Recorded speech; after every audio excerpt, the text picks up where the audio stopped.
I was an accidental child, so my parents beat and never loved me. I ran away. Now 8 years later, they want to reconnect. English is not my first language, and I'm sorry if there are any mistakes. So, I, 24F, have spent a good amount of time apart from my parents, and now they want to reconnect. For some background, I'm the last of 3 kids, the youngest. I have 2 older brothers, 34M and 36M. Of course, I wasn't wanted, I was an accident, and my parents never bothered to hide that from me.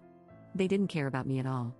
Ever since I can remember, they would hit me for any minimal mistake or throw things at me. They never showed me love, didn't attend any events, and never bothered to help me with school homework. I had to wash my clothes since I was around 8 and cook my own food. At first, I would look at other families and wonder why mine wasn't like that. Until I realized that it was, but I just wasn't included. When I was 12, I realized I had to leave. I found my first job, working 3 hours a day delivering newspapers, and I began to save that money to buy the things I really needed. When I was 14, I found a better job, one at a small grocery store that paid more for 4 hours, but I didn't quit my newspaper job. I was busy pretty much all day. My friends were the only ones who knew about this. I didn't have love from my family, but I considered them my family. At this point, my parents stopped caring at all about me. I didn't even exchange glances with them, and I spent my time at friends' houses, my job, or in the basement. I managed to save up quite some money. I bought a few things I needed, like a used smartphone and a used laptop. I explained my plan to my friends, and well, when I was 16, they even gave me some money, and they told me to text or call them every day. I had to break up with my first boyfriend, I had to leave my friends behind. I still had a year left of high school, and I didn't have much money, but I still ran away. I admit, I stole some food from my parents' house, and I ended up in a small town in the cheapest apartment I could find. I got a job and tried to survive, but I knew I couldn't stay there for long. I was a minor, and people would start looking for me. A few months later, I ended up leaving that town too. I was 17 by that point, and I knew that once I turned 18, I'd be free forever from them.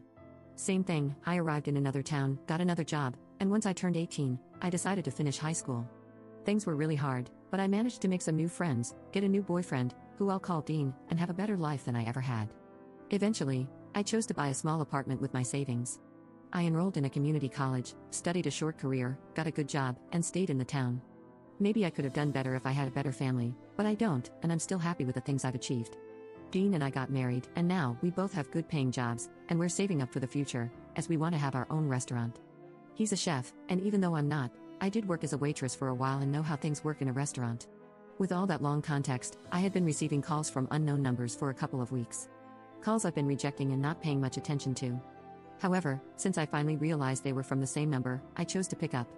I didn't recognize the man who was talking to me, but it was my older brother Ian. He asked me how things were going with me, and I answered that things were better than ever. He replied that he was glad to hear that.